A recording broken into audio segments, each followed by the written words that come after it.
start. Maulik Sahib came on. Aaj mere buji buji si hai, which means literally my motivation is, buji means it's extinguished. Meaning I'm not feeling too good, I'm not in the mood. So the translator, who was not a very good translator, says, Maulik Sahib says he's a buji. So I'm feeling the same today. So what you can say about me what you want. I'm a buji today. So inshallah I won't take too much of your time. Allah subhanahu wa ta'ala has blessed us with Iman and Islam. And He has sent us on a quest.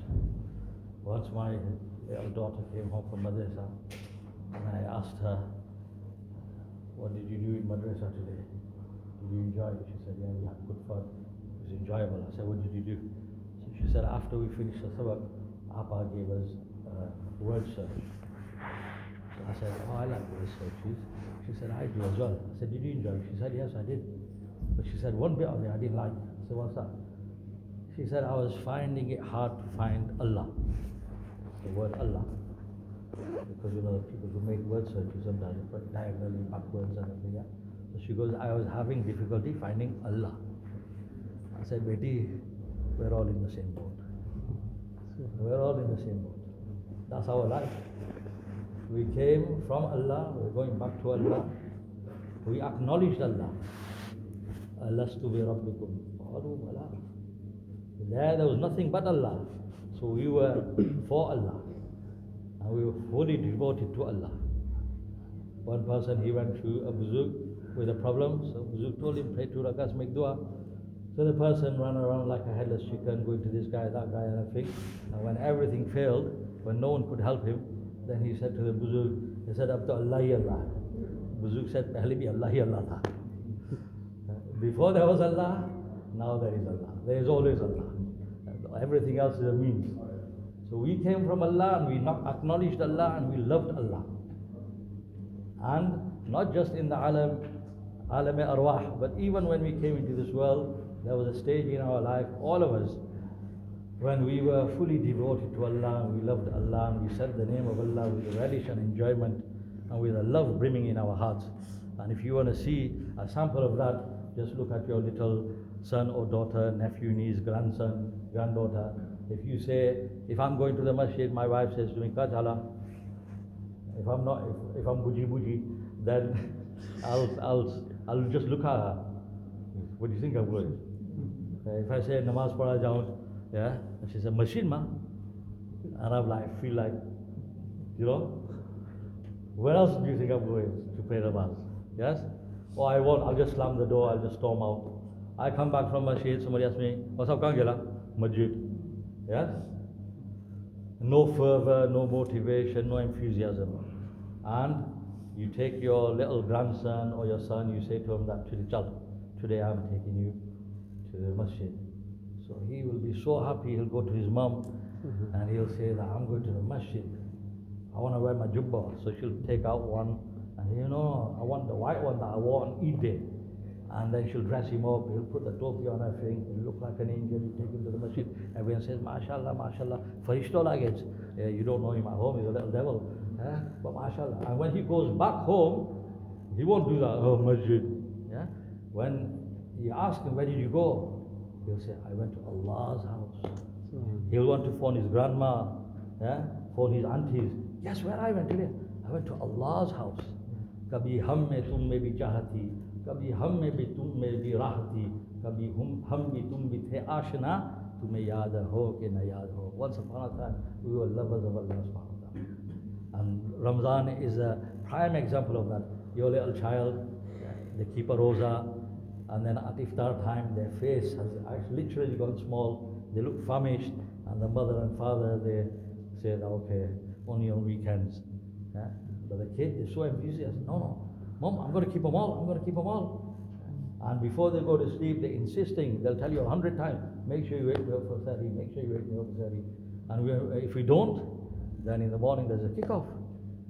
And in the school, I was teaching in secondary school, so around this time, in the staff room, the conversation that takes place, oh, I don't agree with this. I think it's unfair. The teachers are talking, the non-Muslim teachers, I think it's child abuse. I don't know why these Muslims do this to their children. They force them to fast. Have you seen Tarzan? He's going to disappear if he doesn't eat, and all this sort of stuff. And then sometimes you have to enter the conversation and say, listen, till today I've yet to find a parent who forces their minor child to fast. I've never found one. Have you? The bit I don't say is that, yeah, when they get to year 9, when the hormones kick in, then it's a different thing. Yeah? Then you've got to wake them up 10 times for Sahari and all this sort of stuff. And you've got to make sure they're not doing home and away, yeah, skiving and all that. But little children, I said, I've yet to find a parent who's forced their child. I said, they do it willingly. And this is when the rosas were 20 hours, 18 hours. I said, our kids, they do it willingly. And if we don't let them keep them, then they're angry, then they kick off with us. So then they say, how, why would they do that? I don't understand that. So I said, you can never understand. We have an Allah who we have discovered, who we love. You have not discovered Allah, we don't know. So respected brothers and elders, our quest in life was to find Allah subhanahu wa ta'ala, to find Allah, to bond with Allah. As one buzurg made dua, Allah हमारे दिलों को तेरी जलवागाह बना दे, हमारे दिलों को तेरी मारिफत का गहवारा बना दे, अल्लाह तेरे साथ आशिकाना ताल्लुक़ अता फरमा दे, अल्लाह मुनाजात की लज्जत तुझसे लो लगाने की लज्जत का मज़ा हमें अता फरमा. This was the quest of our life. And we came with pure hearts, with good intentions, but then the filth, the fake glitter of the dunya, it beguiled us. And so we started looking for success here, there and everywhere. Like a person, he steps out of his house and he's crawling around after Isha Namaz. So somebody is going past and asks him, "Hey, what are you doing?" He said, "I've dropped my key." So I'll have you look for it. So Jazakallah.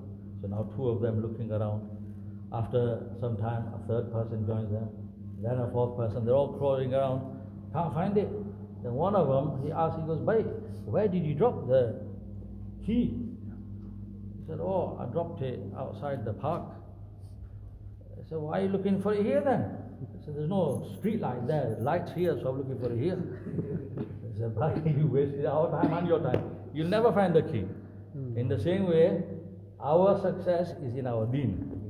But because our deen, we've not discovered the beauty of it. So deen to us is just some formalities, yeah, some cultural things. There's no like kind of spirit in there. Yeah. And then we stepped out of our houses and then we saw the dunya, the fake dazzle of the dunya, and the alluring entertainment of the dunya, and it pulled us. And then we're looking for our success here, there, when in fact it's back there. Go back to your grandparents, go back to your parents, look at your ways, look at your deen. Many Muslims you speak to, you ask them, what is Islam? What is Islam? They have the conversation, what is Islam? What does Islam mean to you? Wearing good clothes on Eid, eating steaks on Big Eid, and starving yourself in the month of Ramadan. Yeah? And when you have a wedding, everyone goes a little crazy. That's Islam. No, by Islam is a beautiful thing, but you've not discovered the beauty. And the Sahaba Kiram, they strove hard to find the essence of deen, due to which their achievements and their everyday feats are such that they blow the mind. And Hazrat Shaykh in Fazail Amal has written, after one of the stories of Abdullah bin Jafar radiallahu ta'ala, where he got a land and then he prayed 2 rakats, he made dua, and then he told his slave to dig at a specific spot. Even today in 2025, in Arabia, digging, finding water is a mission. Costs millions of pounds, and even then they don't find good water, or they find water but it's not sweet. And there he just tells his slave to dig, and immediately a fountain of water gushes out, sweet and cold. And then Hazrat Shaykh has written thereafter, this and other such occurrences were everyday occurrences in the lives of Sahaba, which makes you think that how many incidents didn't get recorded. How many incidents did? Because it was no big deal for them. Why? Because they had Allah on their side, so everything was possible for them. Because Allah Ta'ala is the greatest, Allah Ta'ala is able to do all things. Today our connection with Allah has been severed. This effort of Dawat and Tabligh and all the efforts of deen that are taking place is for us to find Allah subhanahu wa ta'ala. my connection with Allah subhanahu wa ta'ala gets fortified, gets strengthened, and I make an effort that other people's connection with Allah subhanahu wa ta'ala also gets fortified and strengthened. And for that they're striving in the path of Allah, giving up marghubat, giving up our desired things for the sake of Allah subhanahu wa ta'ala. Not just in Ramzan, we give up bhajia, samosas for 12 hours and then we dig in. This is like long term, wife, kids, all these things. Hazrat Molana Umar Palampuri Sahib Rahmatullah used to give so many karguzaris, and there are thousands of such occurrences of people striving out in the path of Allah, and what sacrifices they are giving, and how it is inviting the rahmah of Allah subhanahu wa ta'ala. Molana Umar Sahib Rahmatullah said of one Jamaat that they went out in the path of Allah, the husband had gone out for 4 months, and they've gone to a locality, they went to a masjid, and it was the night before Eid. Eid had been announced, and then the people of the masjid, they had some misunderstanding, misgivings. They didn't believe in the effort of tabligh, so they chucked them out of the masjid. It was a very cold night. Amir Sahib said, we'll just find somewhere to stay. So they found a building, there were some steps, so they all sat on the steps and they passed the whole night sitting and sleeping in the freezing cold. In the middle of the night, the Amir Sahib, he woke up, he heard some sound, and a dog had come and it was urinating there, and the splashes had fallen on their clothes. Amir Sahib woke the Jamaat up and said, listen, this dog has urinated, our clothes have become napak, we need to change our clothes. They said, Amir Sahib, we've been striving in the path of Allah for so long, we have no clothes left. So Amir Sahib said, we're going to have to wash these clothes. So they went in the middle of the night, and on the talab, they washed their clothes, and then they put on their clothes, and when they went for Eid namaz, all of them, with wet clothes, they were shivering in the cold, and they were praying namaz. Molana Umar Sahib used to say, this is a qurbani being given in the path of Allah. Over here at home, the mother, she is giving qurbani. She is tending to the children, to the house. And her sacrifice, our Maulana Yusuf Darwan Sahib Damat Barakatuh always used to say to us that always remember that the sacrifices of your mothers and your sisters, your wives, is greater than your sacrifice. When a person goes for 4 months, he's going to different places, everyone's calling him Hazrat, Hazrat. At first, he goes to India, Pakistan, Bangladesh, people say Maulana, Maulana. At first, he stops and, no, I'm not Maulana. No. Then after that, he thinks, sounds good, yeah, okay, chalo. Yeah? And everyone, Maulana, Hazrat, Hazrat, Huzur, Huzur, Hujur, Hujur. And then at night, people are bringing in pan, and somebody's doing champi, somebody's doing malish. And I said, your 4 months pass like that. Yeah? You're falling asleep, getting massaged, getting a head massage, or you're talking to your friend, you're going from place to place, different cuisines, different places, your time passes like that. But remember your women, you remember your wife, who's locked up in the same 4 walls of that terraced house with the children. And when the cat's away, the mice will play. Before, when the dad was there, the mother could say, "Tab aapne awa de, tab aapne ke awa de." Yeah, so then the kids would. But now he's away, they know that what's she going to do? Yeah, Dad's not here. So now the kids are troubling her even more. And she's stuck inside this house. And every night she sleeps in that empty bed. She just hugs his pillow to go to sleep. And that qurbani is such a big sacrifice. And she's rubbing 2 pennies together, trying to cut down on the cost so that she doesn't fall short. And she's got no one to talk to except Allah. And that is a massive sacrifice. So in this house, the mother, she dresses her kids in clothes, but she didn't have money to buy new Eid clothes. And so when the kids go out to play, Hazrat Maulana Sahib said that the children of the locality, when they came and they saw them, they started mocking them. It's Eid day, you're wearing old clothes, you're wearing your school uniform. They started making fun of them. Your dad's not here, that's why you can't afford new clothes. The kids went home crying to their mother. They sat there, they cried, the mother cried. They all cried together. The father is giving qurbani here, mother and children are giving qurbani here. Then when she consoled herself, then she sat them down. She said, right, children, let me tell you something. She said there are 2 kinds of Eid. One is the Eid that becomes Wahi tomorrow, Basi Eid. Yeah? And another is Sada Bahari Eid, evergreen Eid. Hazrat Hafiz Patel Sahib used to say, वो ईद ऐसी होगी जो कभी ख़त्म ना होगी. In the Jannah that Allah will give us, that everlasting Sada Bahar Eid. So she said that there will be trees of fruits of Jannah and lollipop trees and chocolate rivers and all this sort of stuff. She's talking on the level of the children. And there you will have clothes that will never go out of fashion, never get old, never get torn. And like this, she painted a picture of Jannah, so the kids really perked up. She said that, now you tell me, which Eid do you want? So they said, oh, we want that one. They said, you're going to get that one because your father is in the path of Allah. No. Now the kids got that happy. Then when they went out to play again, the kids came to mock them.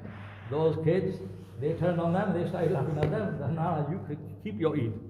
Our Eid is different. Our Eid is everlasting. Now they sat those kids down and they give them dawah. In the path of Allah, the father is giving dawah, hidayat is spreading. Here the mother is giving dawah, hidayat is spreading. Out there the children are giving dawah, hidayat is spreading. Those kids of the locality who are mocking them, they start crying. They say, we want that Eid as well.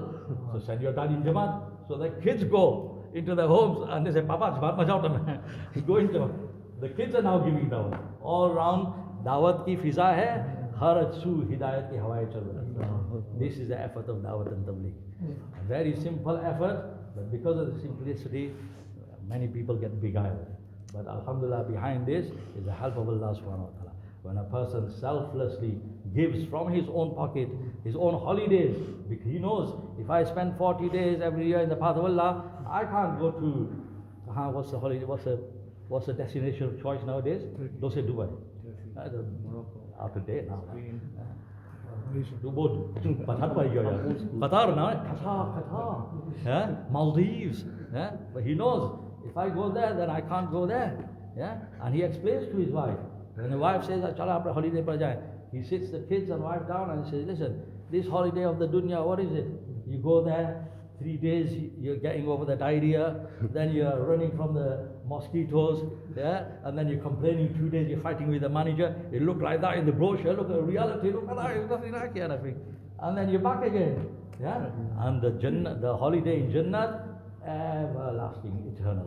And their grandma, granddad, all these people who passed away, they will be with us and we'll holiday forever. So he tells his wife and kids, and then he says, which one do you want? So because they're doing talim every day, the kids and the wife, they said, no, we want that one. So for that, you're going to have to give sacrifice. We're going to have to all pull together. I'm going to have to go in the path of Allah. You're going to have to sacrifice your holiday. So willingly, alhamdulillah. And like this, alhamdulillah, people are making it. So alhamdulillah, our Jamaat is here from various places, mainly Bolton. So inshallah, we'll be here for the next 2 days. So brothers requested, inshallah, all day we are free. Come along, inshallah, and take us for mulaqat to meet your friends and brothers. And inshallah, Talim takes place in the morning, about 11 o'clock. Before Zohar, we can go for meetings as well, after Zohar as well, inshallah, and we'll have Mashwara in the morning. So all brothers requested, inshallah, try to do Nusrat, inshallah. Have you made an intention, inshallah? Subhanallah. Subhanallah.